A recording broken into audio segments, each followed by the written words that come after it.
Assalamualaikum guys, yara kami bawon silisad. Magulay tayo ng kangkong sa kanal.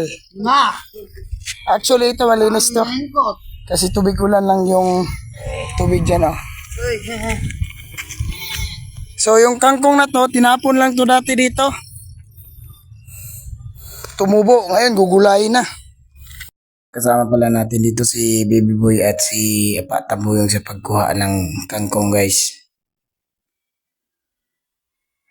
So yung tapos na namin, ako na naglinis.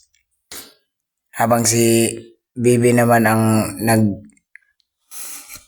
nag-prepare ng mga ingredients. So yan guys, pag-prepare ng ingredients. Ingredients namin dyan, ano lang, balatsan. So yan niluto na guys ni Baby. Pagkatapos ilang minuto lang kumain na kami. Ayan guys. So simple lang ang life. Kailangan lang natin dumiskarte para may ulam.